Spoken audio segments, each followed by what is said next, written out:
देखो बेटा, हम लोगों को इस अपने वीडियो में केवल 3 ही क्वेश्चन देखने हैं। उसमें से पहला क्वेश्चन है हमारा, लिखा हुआ है किसी स्थान पर 12 बजे दोपहर तापमान 0 से 19 डिग्री सेल्सियस अधिक है। सब कहने का क्या मतलब, देखो पहले मैं ये बना देता हूं। बीच में 0, अगर 0 से नीचे बोलेगा तो माइनस में, 0 से ऊपर बोलेगा तो प्लस में। तो शुरुआत में उसने क्या बोला है कि जो है 12 बजे दोपहर तापमान 0 से 19 डिग्री सेल्सियस अधिक है। तो यहां पर मैं पढ़ने के बाद इतना समझ गया कि 12 बजे जो तापमान है, 12 बजे का जो तापमान है, 12 बजे का जो तापमान है बेटा, वो तापमान मेरा 0 से 19 डिग्री ज्यादा है। और 0 से 19 डिग्री ज्यादा होने का मतलब प्लस में 19। बताइए कोई दिक्कत सर? प्लस में 19 क्यों लिया जा रहा है? तो प्लस में 19 लेने का मात्र केवल एक ही कारण है हमारे कि वो अधिक बोल रहा है, 0 से भी ज्यादा बोल रहा है, तो प्लस में ले लिया। अब हम यहाँ पर बात करेंगे, लिखा हुआ है अर्धरात्रि का तापमान 0 से 2 डिग्री सेल्सियस कम हो गया। मतलब वो 0 से 2 डिग्री सेल्सियस क्या हो गया? कम हो गया। ठीक है, तो देखो अर्धरात्रि ना, तो यहां लिखेंगे अर्धरात्रि। अर्धरात्रि का जो तापमान हो जाएगा, अर्धरात्रि का जो तापमान होगा बेटा, वो तापमान हो जाएगा कितना? माइनस का दो। क्यों सर माइनस का दो? क्योंकि वो 0 से नीचे जा रहा है, 0 से नीचे, 0 से नीचे जा रहा है। बताइए बात समझ में आ गई है? पूछा क्या बेटा? तापमान में परिवर्तन। क्या पूछा गया? तापमान में परिवर्तन। परिवर्तन कैसे निकालते हैं बेटा? बाद वाला माइनस पहले वाला, बाद वाला माइनस पहले वाला, बाद वाला माइनस पहले वाला। तो बाद में क्या है बेटा? बाद में हमारा अर्धरात्रि है। और ये देखो कंफर्म है, बाद वाला माइनस पहले वाला, बाद वाला माइनस पहले वाला। तो देखो परिवर्तन कैसे निकाला जाएगा? लिखेंगे परिवर्तन। परिवर्तन कैसे निकलेगा बेटा? देखिए लिखेंगे यहाँ पर बाद में कौन आया? अर्धरात्रि। तो लिखेंगे अर्धरात्रि, अर्धरात्रि माइनस दोपहर, शॉर्टकट में मैंने लिख दिया है। यानी अर्धरात्रि का तापमान कितना है बेटा? माइनस का 2। और दोपहर को कितना बेटा? दोपहर को है हमारा 19, तो माइनस लगेगा, फिर यहाँ पर 19 लिख दिया जाएगा। प्लस का ब्रैकेट हटेगा तो ये सेम उसी तरीके से आ जाना है, -2 -19। अब भले ही चिन्ह, भले ही सब माइनस लगा हो, पर दोनों जगह पे एक ही जैसा निशान लगा है, तो यहाँ पर हो जाएगा हमारा -21। This is my answer. बताइए कोई दिक्कत? यानी कि रात में तापमान कितना हो गया? -21 का। बताइए कंफर्म है? कोई दिक्कत? कोई दिक्कत? परिवर्तन हमारा निकल आया। अब बात करते हैं बेटा अगले क्वेश्चन में। अगला क्वेश्चन क्या है? लिखा हुआ है यहां पर प्लूटो का जन्म 429 ईसा पूर्व में हुआ। प्लूटो का जन्म 429 ईसा पूर्व में हुआ। प्लूटो का जन्म 429 ईसा पूर्व में हुआ। ठीक है, ईसा पूर्व में हुआ है, ईसा पूर्व में हुआ है। ठीक है, पहले मैं लिखता हूं, सारी चीजों को समझाएंगे। यहां पर लिख रहे हैं पहले प्लेटो का जन्म। प्लेटो का जो जन्म है, प्लेटो का जो जन्म है बेटा, प्लेटो का जन्म हुआ है हमारा 429 ईसा पूर्व। 429 ईसा पूर्व। बस एक चीज याद रखिएगा, यहां पर ईसा पूर्व का मतलब होता है ईसा मसीह से जन्म के पहले, ईसा मसीह के जन्म से पहले। तो ईसा मसीह के जन्म से पहले की बात है, इसलिए हम लोग यहाँ पर माइनस लगाएंगे। ईसा पूर्व के निशान, ईसा पूर्व के सनों में हम लोग माइनस लेके चलते हैं। बात समझ में आई है? कोई दिक्कत? इस बात को आप बिल्कुल अपने दिमाग में बैठा के रखिएगा कि ईसा पूर्व में हम क्या करेंगे? हम लोग चिन्हों को माइनस लेके चलेंगे। बताइए कंफर्म है ना? कोई दिक्कत नहीं सर? कोई दिक्कत नहीं। अब आगे देखिए, अब आगे क्या करेंगे? अब कहानी इसकी बनेगी कि 348 ईसा पूर्व में दिवंगत हुए। दिवंगत मतलब मरना, तो यहां पर हम लिखेंगे कि प्लूटो दिवंगत हुए, प्लेटो दिवंगत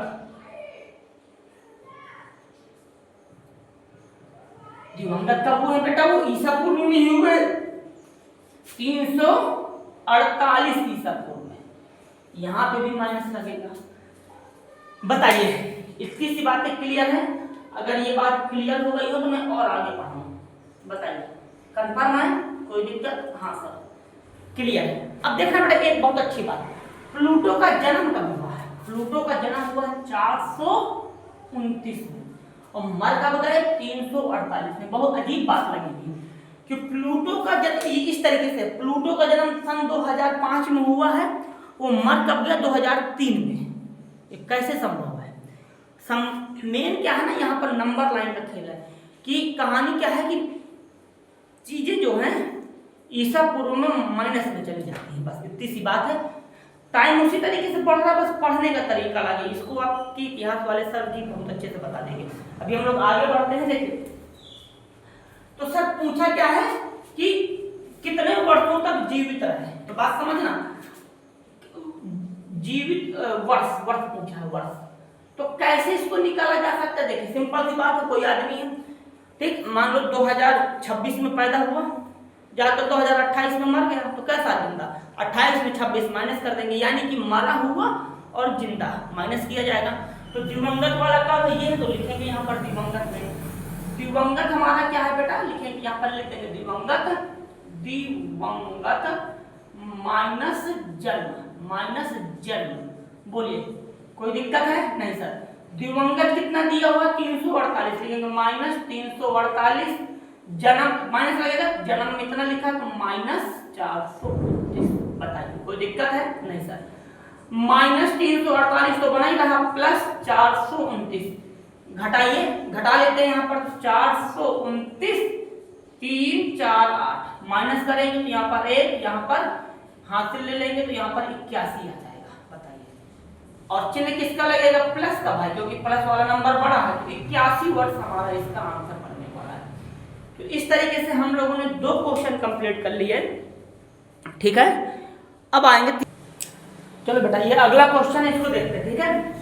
इसमें लिखा है समुद्र तल से अधिकतम गहराई वाला बिंदु, समुद्र तल से अधिकतम गहराई वाला बिंदु, समुद्र तल से अधिकतम गहराई, गहराई मतलब नीचे, नीचे मतलब माइनस, देखो ना गहराई मतलब नीचे, नीचे मतलब माइनस का जाएगा, कहे में जाएगा? माइनस का। तो देखो ध्यान से समझना कहानी क्या है। गहराई वाला बिंदु है ना, तो यहाँ लिखेंगे हम लोग गहराई वाला बिंदु, ठीक है।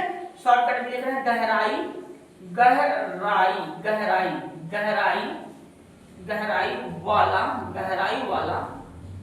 बिंदु, गहराई वाला बिंदु। गहराई वाला बिंदु कितनी दूरी पर है बेटा? लिखा हुआ है यहाँ पर 11600। नीचे जा रहे हैं तो हम लोग रिप्रेजेंट करने के लिए, दर्शाने के लिए माइनस का निशान लगा देंगे। हालांकि दूरी कभी भी माइनस में नहीं होती, बस केवल ये माइनस चिन्ह इस बात को प्रदर्शित कर रहा है कि हम लोग कहाँ जा रहे हैं, हम लोग नीचे की ओर जा रहे हैं। बात समझ में आ रही है? देखिए आगे बढ़ते हैं। इसके बाद की कहानी क्या है? लिखा हुआ यहाँ पर चोटी, ये लिखा हुआ है अधिकतम ऊंचाई की पर्वत चोटी समुद्र तल से 88-86 मीटर ऊंची है। ये ऊंचाई पर है तो यहाँ पर हमें माइनस के निशान की जरूरत नहीं पड़ेगी। यहाँ लिखेंगे चोटी, लिख देते हैं, पूरा लिख देते हैं, पर्वत चोटी समुद्र तल से मीटर ऊंची है। लिख देंगे पर्वत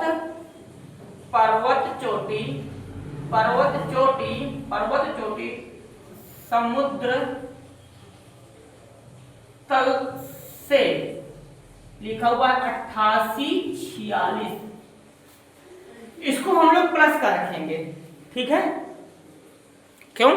क्योंकि ये ऊंचाई पर स्थित है, ऊंचा है, ठीक है। ये भी बात हमको क्लियर होगी। अब क्या करें? अब यहां पर हम ये देखेंगे पूछ क्या रहा है, कह रहा गहराई वाले बिंदु से चोटी की ऊंचाई ज्ञात करें। मान लो गहराई वाला बिंदु यहाँ पर है और चोटी यहाँ पर है, तो भाई अगर हमें इसकी ऊंचाई ज्ञात करना तो जोड़ना पड़ेगा चीजों को। हाँ कैसे करेंगे? देखिए ध्यान से समझिएगा, तो बताते हैं कैसे। जैसे यहाँ से देखो यहाँ तक का है, इसके बीच की अगर हमें दूरी निकालनी, मान लो ये 0 है, चलो रहने दो, हाँ, और ये 15 है, तो इसके बीच की दूरी कितनी हो जाएगी 15। और अगर मान लो ये 2 है, ये 2 है, फिर इसके बीच की दूरी निकाली जाएगी तो कितना आएगा भाई 13। कैसे निकला, माइनस करके। कैसे निकलता है, माइनस करके। माइनस करके तो निकालेंगे, जब माइनस करके निकालेंगे तो देखना कैसे करेंगे बेटा जी। देखिए चोटी की ऊंचाई पूरा लिख देते हैं यहाँ पर, गहराई गहराई गहराई वाले बिंदु, गहराई वाले बिंदु से चोटी की ऊंचाई, चोटी की ऊंचाई, ऊंचाई ऊंचाई। अब समझना बेटा कैसे निकलेगा। पहली बात देखिए, पहली बात ध्यान से, ऊंचाई पर कौन है ये, पहले इसको लिख दीजिए 88 88 46 माइनस, और ये वाला -11 600। अब देखो कर रहा होगा, नहीं लास्ट हो जाएगा। देखो अब क्या करेंगे हम लोग, 88 88 46 प्लस 11 600। अब पकड़ के इसको जोड़ दो तो बगल में लिख लेते हैं 88 88 46 00 61 ज्यादा होगा, हाँ चलो कोई नहीं, यहाँ कर देंगे तो 6 4 8 14 8 9 10 11 12 13 14, एक 9 और 9 अब एक 10, और ये I think La La La La La